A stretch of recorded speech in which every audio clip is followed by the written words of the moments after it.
Well, hello and welcome to everyone. We got ourselves a game from Indonesia. Uh, Pretty typical bullshit opening. Playing very slow with his moves, which is always that's one of the things which always makes me a bit suspicious when a player plays the opening moves with consistent slowness. But I don't think that's a real issue here. He's playing rather quickly. There's only that one move in the middle.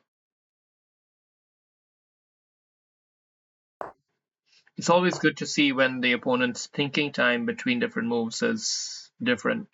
That's a great tell that they're probably not doing something they shouldn't be doing. But you know, so far we see a pretty decent game from both sides. But I'm gonna try to go this move in. Oh, that's interesting.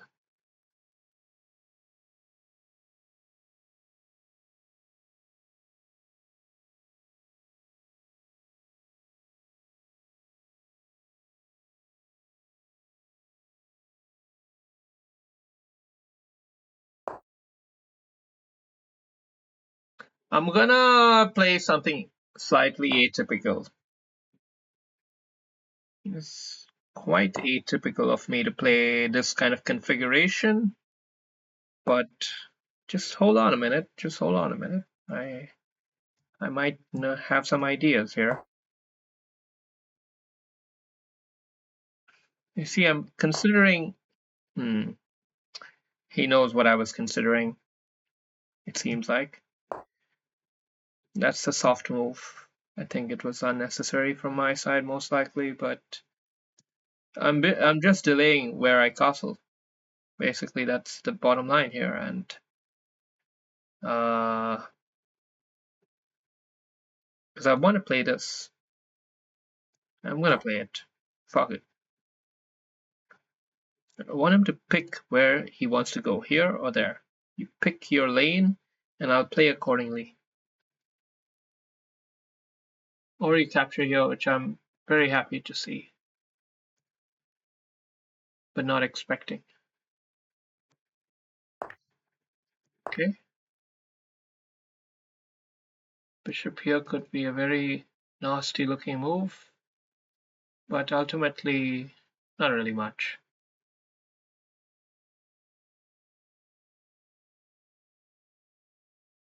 Bishop capture here is definitely worth considering, doubling those pawns and creating this backwards C pawn.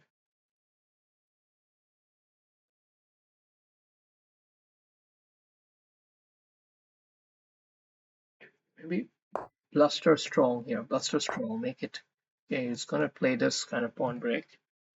Fine. So we see he's gonna make moves on the queen side, and that's to be expected, I suppose. How about us? What are we doing? Are we gonna try this?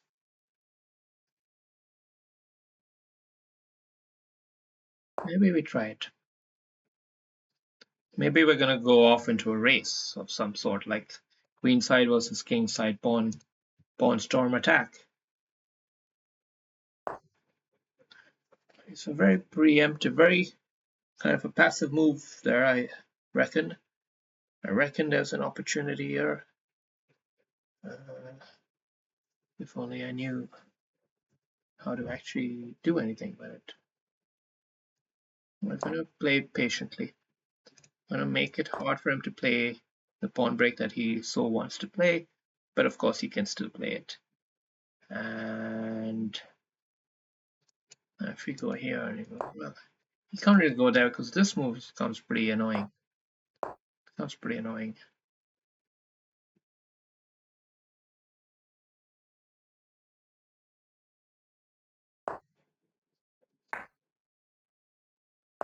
Okay, so we're opening up a little bit more. Gonna get our rook here, so we have this kind of check.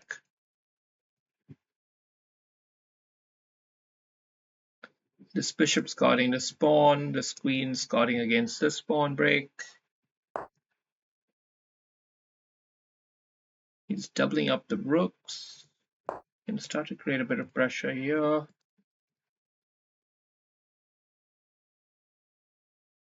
Let's wait for him to, let's wait and see what he does now.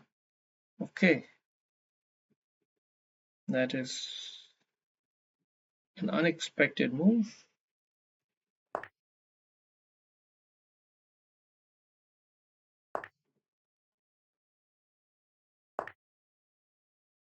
And he might just have great enough momentum with it, with winning the pawn at the end of that whole sequence. So maybe he's even got the queen zinger. Shit. Oh, if he's got the queen zinger, I've got the bishop zinger, counter zinger. God damn, it's in a crazy game. But now position is, the position has gone crazy. And you're going to have to find resourceful ways to defend your king in a situation like this.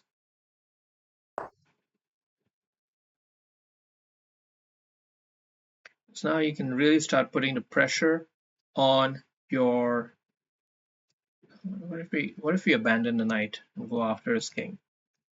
What if we sack the rook? I have to calculate all this now a bit.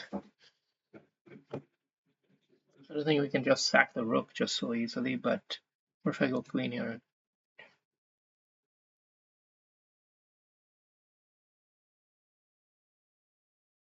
There's no great follow-up checks.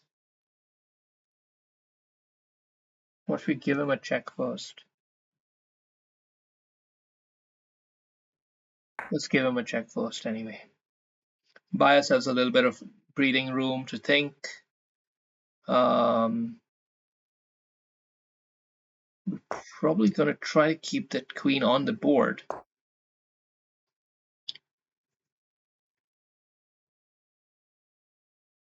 Look for a way for the knight to defend the king, maybe. Maybe that is a duty he can serve in a game like this. That knight seems out of the game for now, but can easily come back in. Get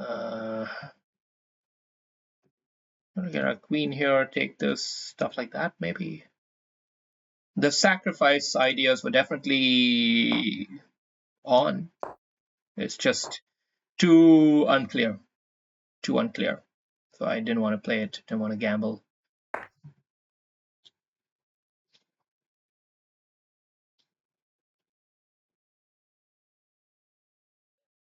I think with the one pair of rooks coming off the board, White's position is looking a lot safer.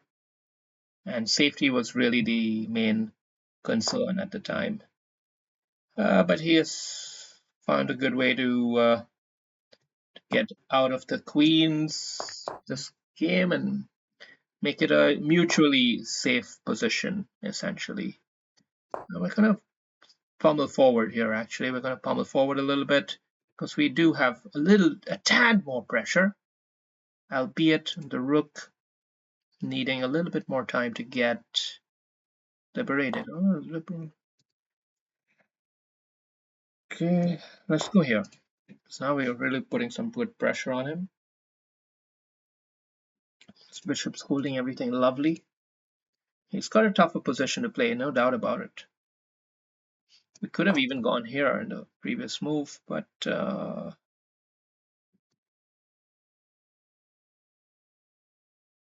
what if we go there now? What if we go there now?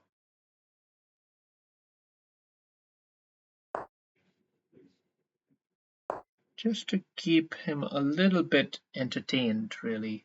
But it's risky to play like this because you can often trick yourself, accidentally.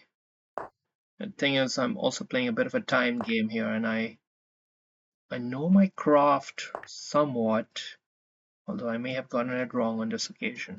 I've gotten it wrong, so I've got to have to accept that I've made a blunder, but hopefully I'm forgiven. And I do seem to be forgiven for now, because I am finding just all the counterplay needed to make that whole thing worthwhile. All right, thank you for watching. Hope you enjoyed, and catch you later. Well, we're gonna see the review anyway. Always be careful not to checkmate, stalemate your opponent suddenly. Yeah. All right, good game. So good game. And with that win, we reach ever so close to the 2200 pinnacle. The pinnacle. 82%. Not bad. Not bad. 2300. We will take it. We'll take it. Let's have a quick review. All of this bullshit opening stuff. Yeah, that was a little too cute. You see, e4, e4. Obviously, I mean e4, but what then? E4 is what? He just goes back. I'm not scared of him going back. I was more scared that if I do e4, then you get pawn captures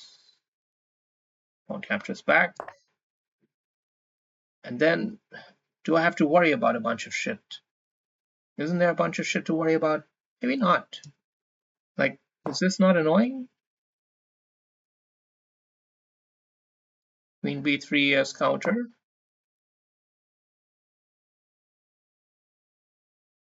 King h8. I don't understand. Okay, he's avoiding this.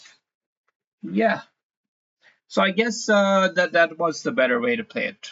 That was a better way to play it. This whole bishop e2 thing was a bit silly, I admit, in retrospect. But yeah, what can you do? I was trying to play a bit funky with this g4 thing. That was a mistake indeed to capture there. The pawn push I played preemptively to kind of like make it harder to,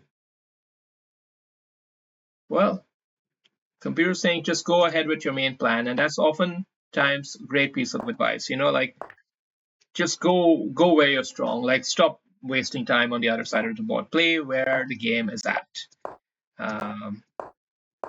Often at times hard to find the right balance between the two ideas. But okay, let's see. What's a better idea here? Just castle and hold the fort rock solid.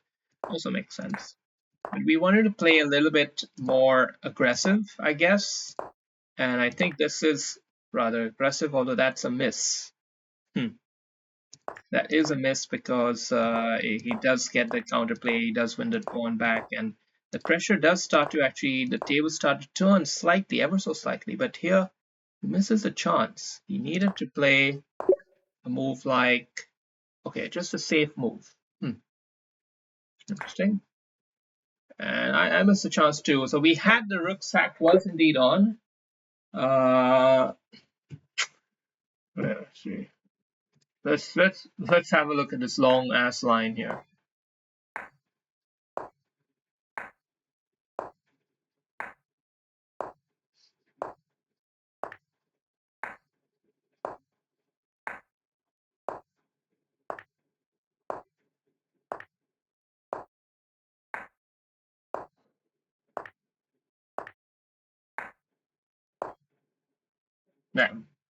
Yeah, tough one. It was on, but it's a really hard move to play the Rook Sac in this kind of situation because it's not really clear, and you're gonna have to play a lot of precise moves after that, and it's a blitz game, so gotta just be a little bit practical sometimes. But this was a little bit a bit too fancy, and it did backfire, and I didn't get the tactics right on this, but anyway, with the time situation, it all works out ultimately. So, all right, good game, and thank you.